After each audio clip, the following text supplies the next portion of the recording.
Okay, sometimes we have to find out the reason why we're irritated or pissed off or struggling. It keeps eating away at us.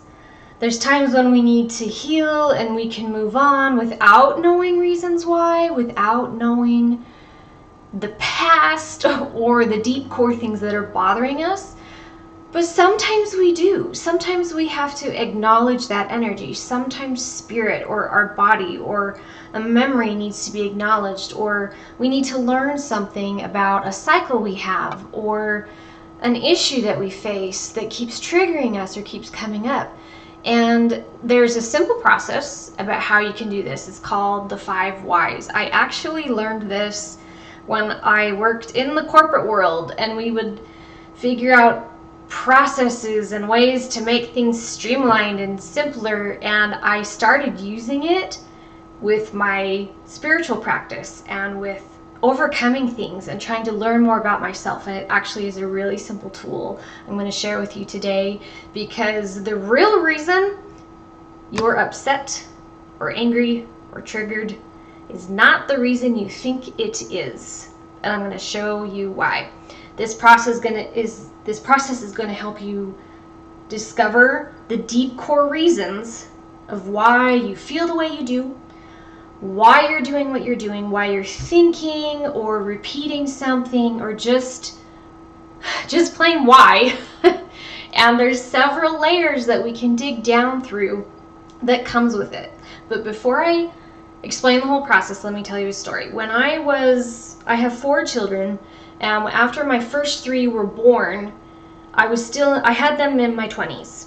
And that's like the prime age for moms and pregnancy and birth. Everything's healthy and well.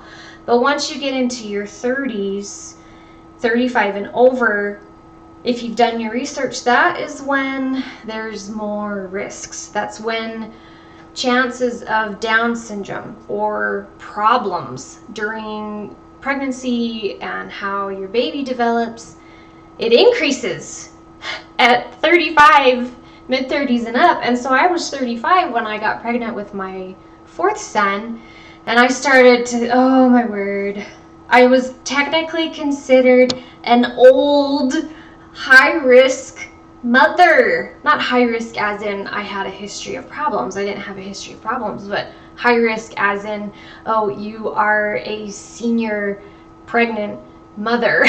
And I'm like, wait a minute, I'm 35. So I started to have a little bit of this fear of, oh my word, what if my baby doesn't develop right? What if there's a problem? And I was kind of scared.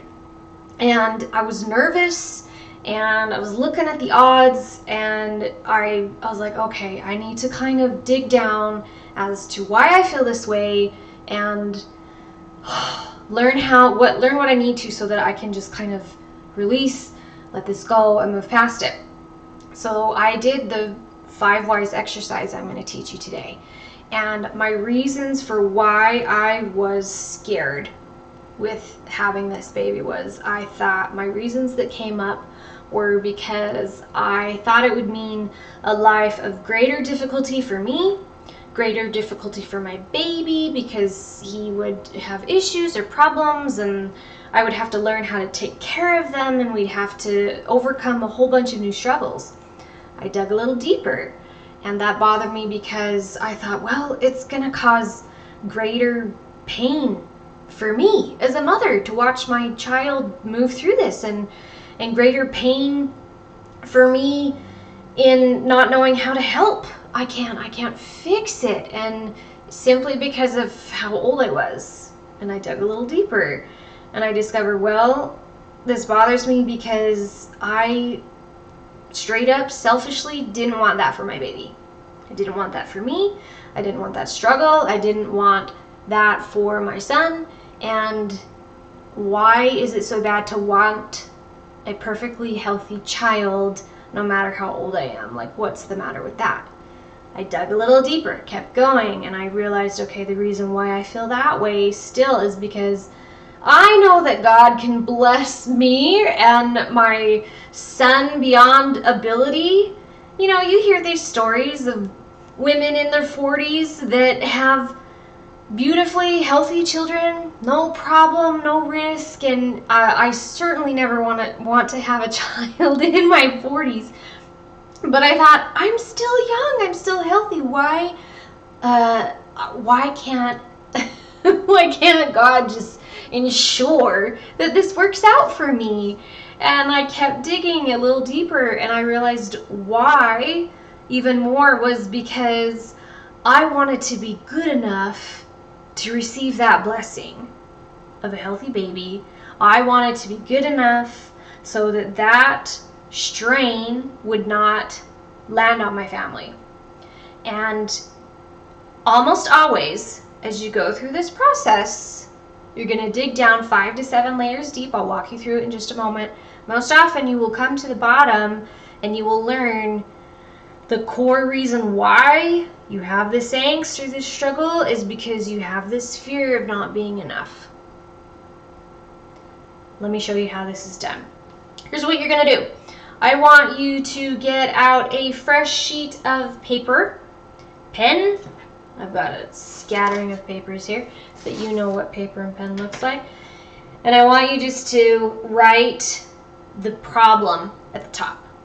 The issue, whatever's bothering you, the fear, whatever it is, write that at the top. And as we go through this process, I don't want you to hesitate or think or justify or judge what answers and thoughts come up for you.